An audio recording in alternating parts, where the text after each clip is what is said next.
What up, what up, what up? We are back on another video. And now in this video, we are breaking down two-man. Two-man, we're breaking down why we run two-man, and we're breaking down when we run two-man, okay? Now, in this module, in this series, we are talking about understanding man coverage. But when we talk about man coverage, we understand that two-man is part of that. So what is two-man? Two-man is a man-to-man defense across the board, okay? With our corner, our two interior defenders, that could be a dime or a will, and a nickel defender, and you have two high safeties playing deep halves when we're talking about two-man, right? And you have the Mike that's lined up over the back. The core of this defense and why we run two-man, we run it on third and long, third and intermediate situations, but also second and long situations. The reason why we do that is because we have a matchup advantage when it comes to us against the offense's receivers. So for example, the corner, our defenders against their receivers, we have the athletic advantage when it comes to that. But also the most important thing when we talk about two-man, we know that the threat of the quarterback running the ball is not there. So you run a lot of two-man scenarios across the board when you have an athletic deficiency at the quarterback position, meaning he's not very mobile. He's more of a pocket passer. That allows our defenders to lock on, play man-to-man, and our guys up front to wreak havoc. Right now, when do we run two-man? We talked about third. We talked about third and medium to third and long in two-man. But the reason why we run two-man is because we have two athletic safeties back here who have great range, right? Now, we have guys who can defend across the board when it comes to our low man defense, our corners, our two interior defenders, along with our Mike linebacker. But also we have two high safeties who have great range. So we break the field down and we look at the hash marks. We have two safeties that can get off the hash and they can get to the sideline and make plays, right? So they can go from hash to sideline, hash to middle of the field.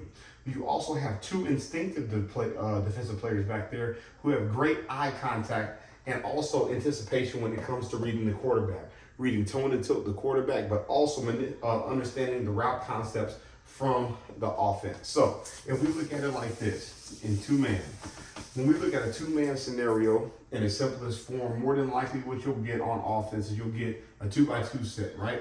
A 10 personnel look on offense. Now, defensively, we'll line up the string to the most receiver side, 1, 2, and 3. So we have 3 receivers to 2, okay?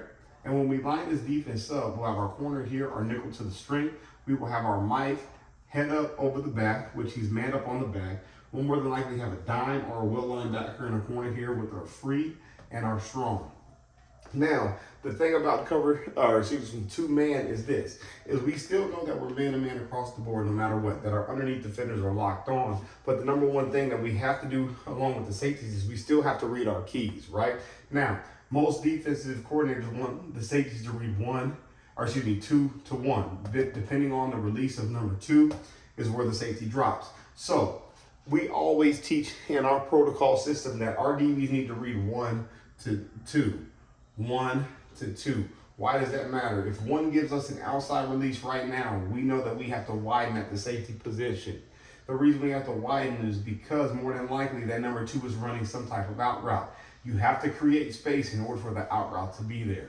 Now, we also understand that if number 1 gives us an inside release, we understand that as the defensive back, that receiver is coming to us by an inside release, meaning we can drop straight back. We don't have to widen and open up more space for the quarterback to hit the receiver. If that receiver is giving us an inside release, that means the number 2 receiver is giving us an inside release. So by body position alone, that allows us to make plays. The reason why two-man is so important, why you have to have 2 dudes back here at the safety position, is because they have to be the erasers of the defense. When you have guys playing very aggressive underneath, getting hands-on, manipulating the route, they're taught to undercut all routes of the receiver, meaning this.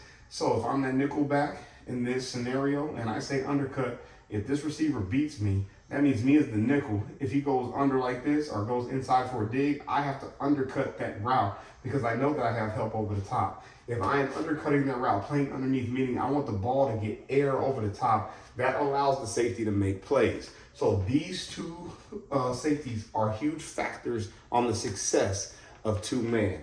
Yes, everybody gets caught up in getting hands-on at the line of scrimmage, but these are the playmakers, and these are the ones who have to be in it. Now, we stay true to our keys, reading 1 to 2, reading 1 to 2, to allow us to understand our drop. But also, once we understand the inside release or the outside release of 1, we get our eyes back on the quarterback, because now we become super aggressive at the safety position, allowing us to make plays. This still allows us to be strong with any type of pass rush. Most of the time in 2-man, you get a TE stunt where you're mixing it up with your tackle and your end, or you're getting some type of game that you may get up top. You may come under different deals from the standpoint of the interior line. But specifically speaking from a secondary standpoint, 2-man in its simplest form is man across the board underneath with safety help over the top. When you are the underneath defender in any man coverage, you can be as aggressive as you like. The reason why you can be aggressive in that man look is because you have help over the top with the safety. When those safeties are giving you help over the top, that allows you to play more aggressively, get more hands-on, and take more chances on making plays on the football. So 2-man in the simplest form is the safety dropping to his hash with eyes on the QB while my underneath the fence is getting hands-on and playing man-to-man across the board. 2-man is very effective when you have a pocket quarterback who doesn't threaten you athletically, when you have DNs on your team who can get to the quarterback and create chaos, and when you have 2 safeties who are pure ball hawks. So that is this section of the man-to-man series where we're understanding man coverage, and we will see you in the next section.